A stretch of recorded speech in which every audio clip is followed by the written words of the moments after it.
नमस्कार, first India news देख रहे हैं आप और आपके साथ मैं खुशबू मिश्रा। आपको बताएं, हाउसिंग बोर्ड मुख्यालय में सैनिटाइजेशन स्टेशन का शुभारंभ कार्यक्रम। बोर्ड कमिश्नर पवन अरोड़ा करेंगे सैनिटाइजेशन स्टेशन का उद्घाटन।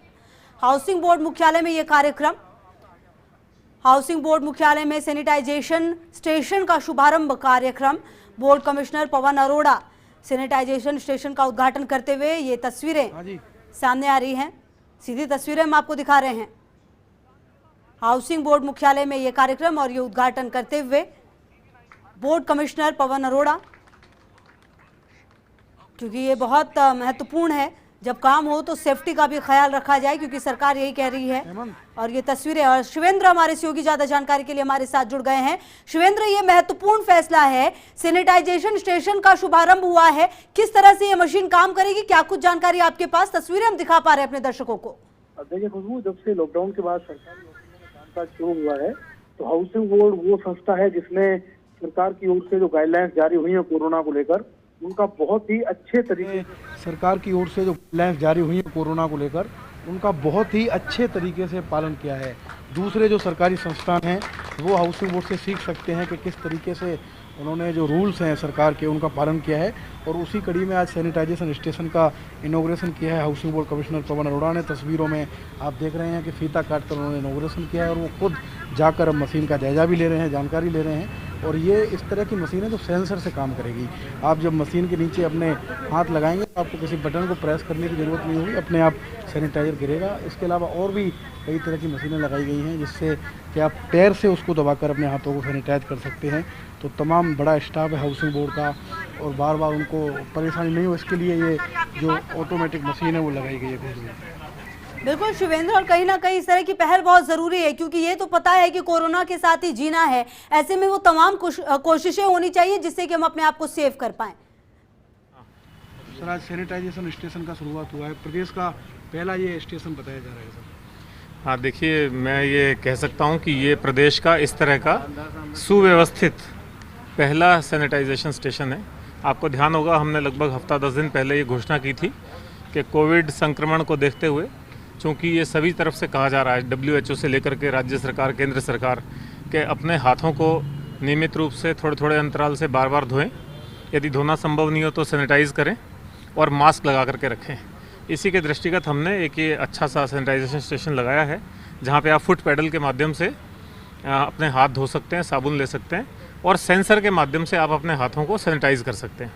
साथ ही हमने घोषणा की थी कि जो भी हाउसिंग बोर्ड की योजनाओं में मोहल्ला समितियां हैं या कई रेजिडेंट वेलफेयर एसोसिएशंस हैं, RWAs हैं, यदि वो इसको बनाती हैं, अपने मुख्य द्वार पे सैनिटाइजेशन स्टेशन बनाती हैं, तो हाउसिंग बोर्ड उनको प्रोत्साहन स्वरूप 25,000 रुपये देगा। तो मैं समझता हूँ ये एक तरह का प्रदर्शन के लिए शोकेसिंग हो गया है आज यहाँ पे।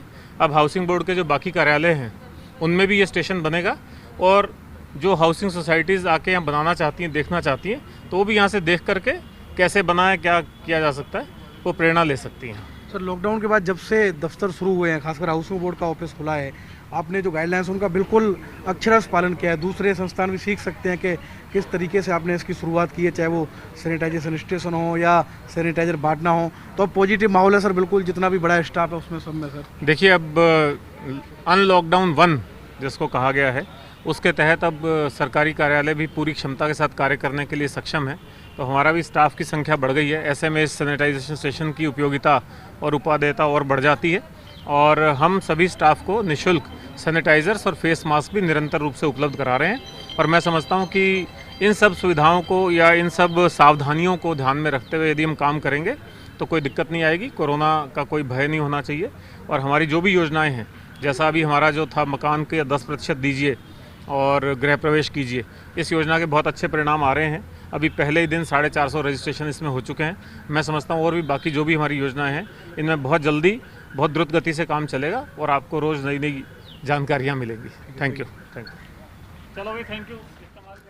हाँ बिल्कुल शिवेंद्र, यहाँ पर हम सुन रहे थे कि किस तरीके से तमाम जानकारी देते हुए फर्स्ट इंडिया न्यूज़ को और आपसे बातचीत भी करते हुए, शिवेंद्र, बहुत महत्वपूर्ण हो जाता है कि जब आप काम आपको करना है और उसके बाद इस तरह की पूरी एहतियात रखा जाए कि हम बीमारी से बच पाएं। कहीं ना कहीं एक बहुत सार्थक कदम और सचमुच बहुत सीखने की जरूरत बाकी ऑफिसर्स को भी।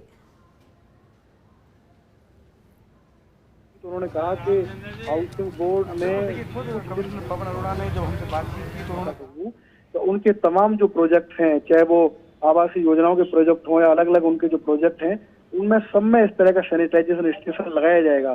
क्योंकि मान लीजिए अभी 2 प्रमुख आवासीय योजनाओं का काम शुरू हो गया है, उसमें शिक्षक सीएम शिक्षक योजना है और प्रहरी आवासीय योजना है। उन दोनों योजनाओं में तमाम लेबर और वर्कर्स काम करेंगे, तो उनको किसी तरीके से संक्रमण का खतरा नहीं हो और उनको बार बार हाथ धुलाना भी संभव नहीं हो सकता, बार बार कोई व्यक्ति उनको सैनिटाइजेशन कराए ये भी संभव नहीं हो सकता। इसी मंशा के लिहाज से कमिश्नर पवन अरोड़ा ने ऐलान किया था कि जितने भी हमारे प्रोजेक्ट हैं उन सब के बाहर एक सैनिटाइजेशन स्टेशन बनेगा।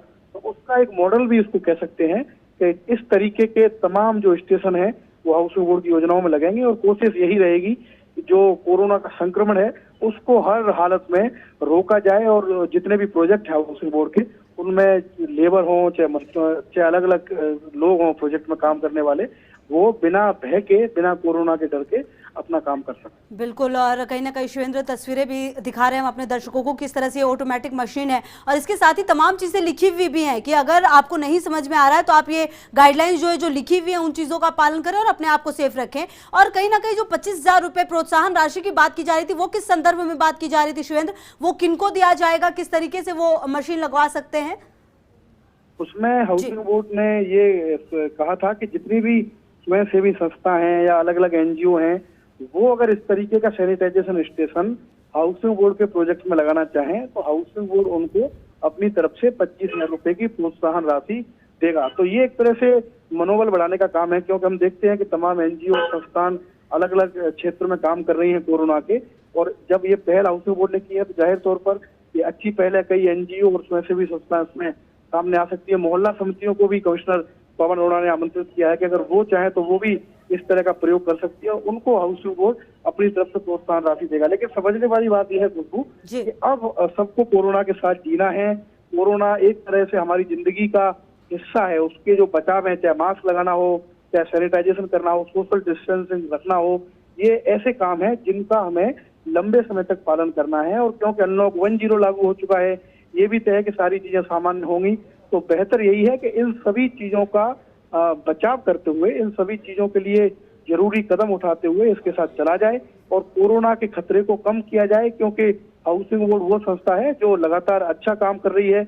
अभी हाल ही में उनकी 2 योजनाओं का शिलान्यास हुआ है। एक स्कीम और लॉन्च हुई है जिसमें हाउसिंग बोर्ड ने नारा दिया है कि 10% मकान की कीमत का 10% दीजिए और गृह प्रवेश कीजिए। तो एक अच्छा प्रयोग है और जैसा मैंने कहा कि हाउसिंग बोर्ड के कर्मचारियों में पॉजिटिव मैसेज जाएगा, भय मुक्त होकर वो कोरोना से अपना काम कर। बिल्कुल शिवेंद्र, कहीं ना कहीं एक बड़ी पहल और कहीं ना कहीं ये भी सोचने वाली बात होती है कि जब आपको काम करना हो और एक ऐसा माहौल मिले जहां आपको खुद लगे कि आप सुरक्षित हैं, और उस बीच में ये एक प्रयोग बहुत बहुत बड़ा कदम। शुक्रिया आपका इन तमाम जानकारियों के लिए शिवेंद्र।